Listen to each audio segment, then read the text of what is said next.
نحمدہ ونصلی ونسلم علی رسولہ الکریم اما بعد فاعوذ باللہ السمیع العلیم من الشیطان الرجیم بسم اللہ الرحمن الرحیم۔ آج ہم سورۃ آل عمران کی آیت نمبر 20 اور 21 پڑھیں گے۔ اس سے پہلے اللہ تعالیٰ نے توحید کا بیان فرمایا تھا کہ اللہ تعالیٰ نے بھی توحید کی گواہی دی، فرشتوں نے گواہی دی، اور جتنے بھی اہل علم ہیں وہ سارے کے سارے توحید کی گواہی دیتے ہیں۔ تو دیکھیے کہ دلائل کے ذریعے سے توحید ثابت ہو چکی ہے، لیکن کچھ لوگ ایسے ہوں گے کہ جو محض عناد کی وجہ سے، دشمنی کی وجہ سے، حسد کی وجہ سے، بغض کی وجہ سے وہ دلائل ظاہرہ باہرہ قاہرہ کو وہ تسلیم نہیں کریں گے، پھر بھی آپ سے جھگڑیں گے۔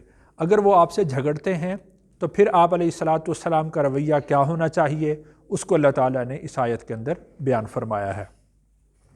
شروع کی آیات میں اللہ تعالیٰ نے نصارہ سے خطاب فرمایا تھا، اور درمیان میں نصارہ اور یہود ان دونوں سے متعلق خطاب فرمایا تھا۔ تو اس سے جو آیت نمبر 20 ہے اس میں خاص طور پر یہود کو مخاطب کیا گیا ہے اور ان کی عادت کو بیان کیا گیا ہے۔ ترجمہ دیکھتے ہیں۔ فَإِن پھر اگر حاجوکا وہ جھگڑیں آپ سے، فقل تو آپ کہہ دیں، اسلمت میں نے منہ کیا، وجہیہ اسلمت میں نے سپرد کیا، وجہیہ اپنے چہرے کو، للہ اللہ کے لیے، ومن اور اس شخص نے، اتبعن جس نے میری پیروی کی۔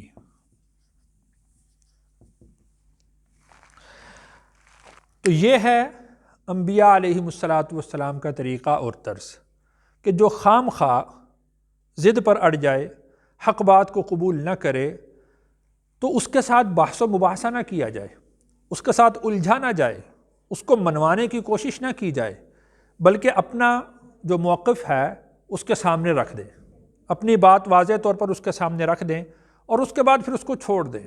اس لیے کہ کوئی آدمی کسی کے اوپر مسلط نہیں کیا گیا۔ اللہ تعالیٰ نے رسول اللہ صلی اللہ علیہ وسلم کو بھی ارشاد فرمایا کہ آپ ان پر مسلط نہیں کیے گئے کہ آپ ان کو ضرور ہی حق بات منوا کر رہے ہیں۔ آگے اللہ تعالیٰ نے ارشاد بھی فرمایا کہ فَإِنَّمَا عَلَيْكَ الْبَلَاغُ آپ پر تو بات کا پہنچا دینا ہے بس۔ اگر کوئی نہیں مانتا تو آپ کو ان کے اوپر نگہبان مقرر نہیں کیا گیا، داروغہ مقرر نہیں کیا گیا۔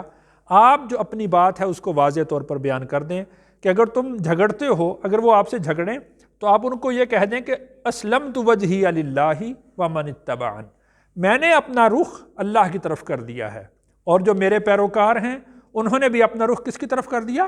اللہ کی طرف کر دیا۔ بس ہماری بات واضح ہو چکی ہے، ہم تمہارے سامنے ساری دلائل بھی رکھ چکے ہیں، ہم نے اپنا موقف تمہارے سامنے رکھ دیا ہے۔ وقل اور آپ کہہ دیں،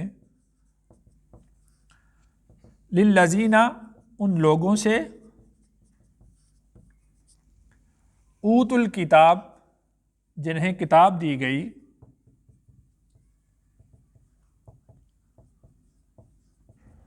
والامیین اور ان پڑھوں سے، اسلمتم کیا تم سپرد کرتے ہو؟ فَإِنْ أَسْلَمُوا پھر اگر وہ سپرد کر دیں، فَقَدْ اهْتَدَوْا تو تحقیق وہ ہدایت پائیں۔ وَإِن تَوَلَّوْا واو کا مطلب اور، ان کا مطلب اگر، تَوَلَّوْا وہ منہ پھیریں، فَإِنَّمَا عَلَيْكَ الْبَلَاغُ تو نہیں ہے آپ پر، تو نہیں ہے علیکا آپ پر، البلاغ صرف پہنچانا.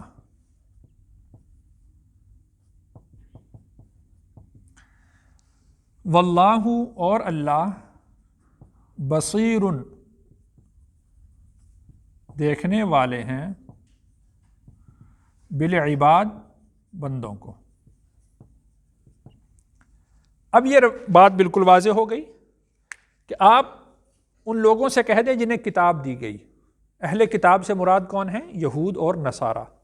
والامیین اور ان پڑھوں سے کہ جن کے پاس پیغمبر ابھی تک کوئی نہیں آیا یا جن کو کتاب نہیں دی گئی، یعنی مکہ کے مشرک.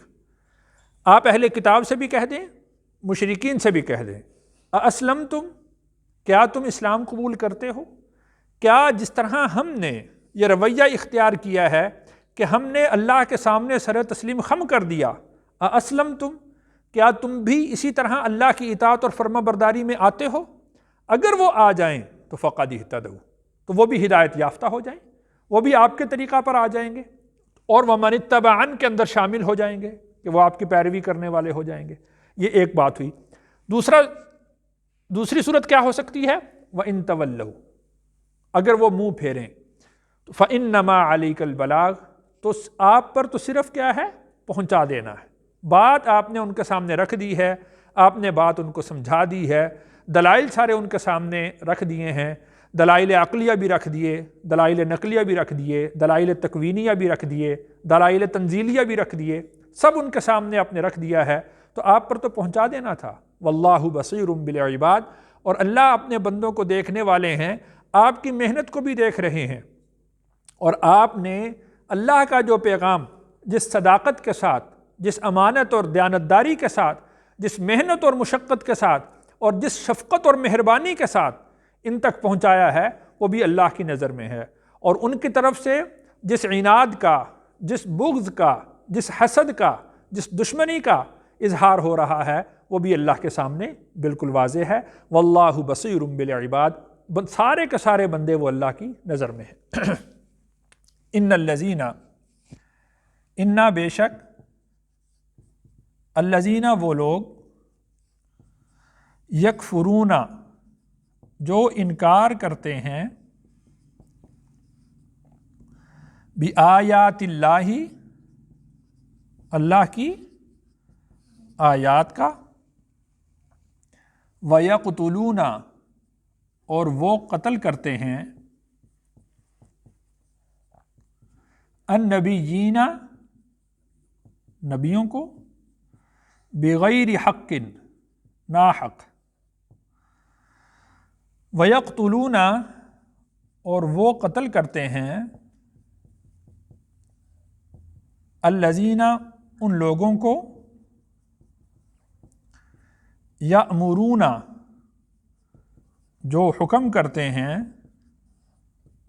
بالقسط انصاف کا، من الناس لوگوں میں سے،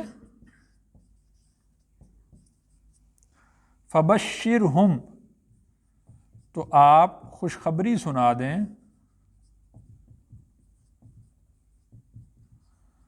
بعذاب علیم دردناک عذاب کی.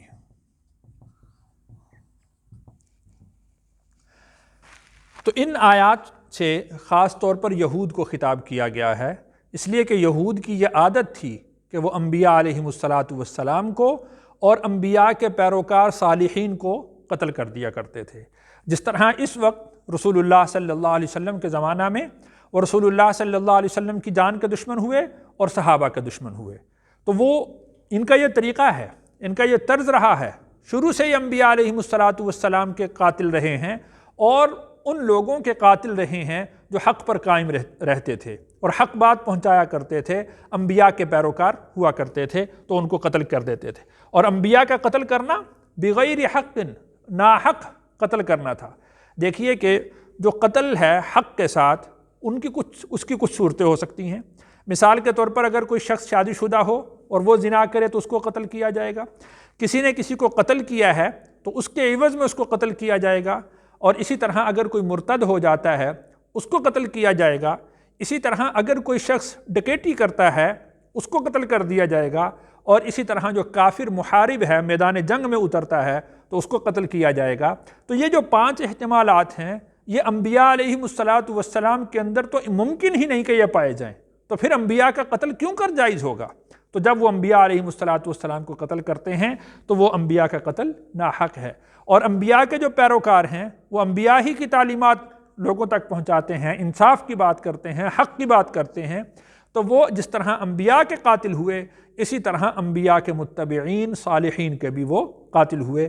تو جس طرح وہ آج رسول اللہ صلی اللہ علیہ وسلم کی جان کے دشمن ہیں اور آپ کے پیروکار صحابہ کرام رضی اللہ عنہم اجمعین جو صالحین کی جماعت ہے ان کے وہ قاتل ہیں، تو فبشرہم بعذاب علیم، تو آپ ان کو دردناک عذاب کی خوشخبری سنا دیں۔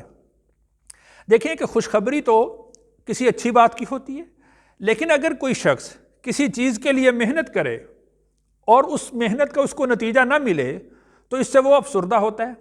تو کافروں کے لیے خوشخبری اس لیے ارشاد فرمائی گئی کہ کافروں نے محنت ہی اس سزا کو حاصل کرنے کے لیے کی ہے، تو جب ان کو ان کی محنت کا نتیجہ مل جائے گا تو گویا کہ ان کو ان کی محنت کا ثمرہ مل رہا ہے، تو گویا کہ ان کی محنت کا جو ثمرہ مل رہا ہے یہ ان کے لیے باعث مسرت اور خوشی کی بات ہوگی کہ جو انہوں نے محنت کی تھی اس کا نتیجہ ان کو مل گیا۔ اس لیے اللہ تعالیٰ نے ارشاد فرمایا کہ فبشرہم بعذاب علیم، آپ ان کو دردناک عذاب کی خوشخبری سنا دیں۔